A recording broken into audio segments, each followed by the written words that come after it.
So, what's going on, everybody? Welcome back to the channel where we discuss all things Golf Wang and streetwear. And in today's video, we are going to be looking at my brand new cops from the first drop of the Golf Wang Winter 2020 season. I know this video is once again kind of late in relation to when the drop actually happened, but that's really not Golf's fault. I actually decided to do a bit of a late pickup for this drop. So I did cop one of these pieces the day that it dropped, but this other piece was something that I kind of had to sit on for a while. And after a while, I realized that I really needed to pull the trigger on because I really enjoyed the piece. And I thought it was a bit of a sleeper. So I had to wait for that second piece that I copped to come in before I could film this video because I wanted to do them both together. So that's why this video is coming at you a little bit later than what you would expect. And one more thing before we move forward, I just want to give a quick shout out to my boy David's brand, Taro, California. He makes these really dope pieces featuring different characters that he's drawn all by himself. My personal favorite piece from his collection is this purple crew neck right here. I love the shade of this piece and I love the way the colors pair together. This is a really comfortable crew neck, and something that I was actually really personally impressed with was the quality and texture of the patch on the front of the crew. I thought that was a really nice touch on this piece instead of doing something that's just basic and screen printed. So huge shout out to him. The link to Taro California will be down in the bio below, along with my Instagram and Depop, so you can check out all three of those if you are interested. But with that being said, let's get straight into my cops. And the first piece that I'm actually going to go over is the second piece that I copped. I did get two cut and sew pieces, two jackets to be specific. And the first piece that I copped was this zip plaid flannel in the light blue colorway. I gotta say, I think this is a huge sleeper piece. I really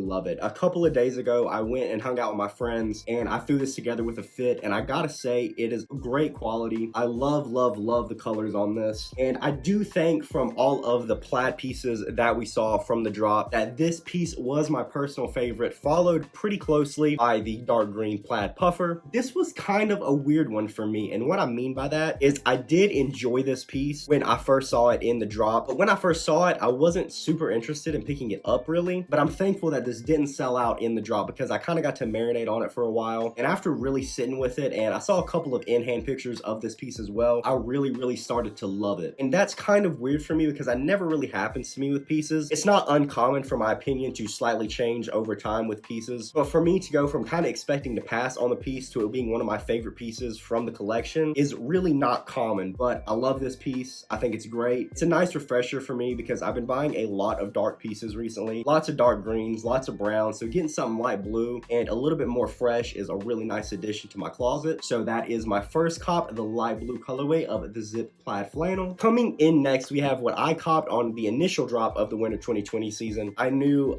immediately when I saw it that I was gonna cop. I had been in the market for a jacket like this for a while, and I saw it, I loved it, had to get it, and it is the dark green AntiGolf chore jacket. When I saw this piece, this was 110% a no-brainer. I thought the white corduroy collar paired with this really nice shade of green was just an amazing colorway. Plus, I've also been a huge fan of this style of jacket for a while, and I looked in for a while actually in getting a couple of vintage denim jackets that looked a bit similar to this one. So when Golf dropped this, I just knew immediately that it was for me. I've been wearing this piece a lot since I got it. It just fits perfectly with my wardrobe. Quality is outstanding. Fit on this is really nice as well, and I really love the simplicity of the branding on this piece. All we have is on this pocket this leather patch with the smiley logo and AntiGolf written underneath. That is one thing that I have to point out with both of these pieces that I really love, that it's not just like logo crazy. I feel like branding on a couple of golf pieces in the past could be a little much for me. You know, I obviously have like no problem with like golf logo, golf branding and stuff like that, but I feel like with this season they branded where they needed to and didn't brand where it wasn't needed. I was really worried that there was going to be some kind of logo on the back of this jacket, which would have personally thrown it off a little bit for me, because when it comes to jackets like this and like the zip plaid flannel, if you have like a huge logo somewhere on that, it just kind of throws off that style for me. So I was really happy to see that with these pieces. So we are still seeing those classic golf logos implemented into these pieces, but they are doing it in a much more minimal way, which is something that I am 100% here for when it comes to certain pieces. Now obviously on some golf pieces you want it to have heavy branding because you really want it to have that pop. And I feel like the pieces in this season that needed that, they used it, and the pieces that didn't need it, they kind of held back. So those are my two cops from the Golf Wang Winter 2020 Drop 1, the dark green AntiGolf chore jacket and the light blue zip plaid flannel. I absolutely loved both of these pieces. In my opinion, they were some of the highlights of the Winter 2020 season and the two pieces that I felt I really needed to cop. Comment below and let me know what you copped from the Winter 2020 season, and if you didn't get anything, let me know what some of your favorite and least favorite pieces were from the drop. As always, if you like this kind of content and you would like like to see more, definitely like this video. Subscribe to the channel. I have a ton of golf and streetwear content coming moving forward. That'll do it for this video, guys. Thank you so much for checking this out. I'll see you in the next one.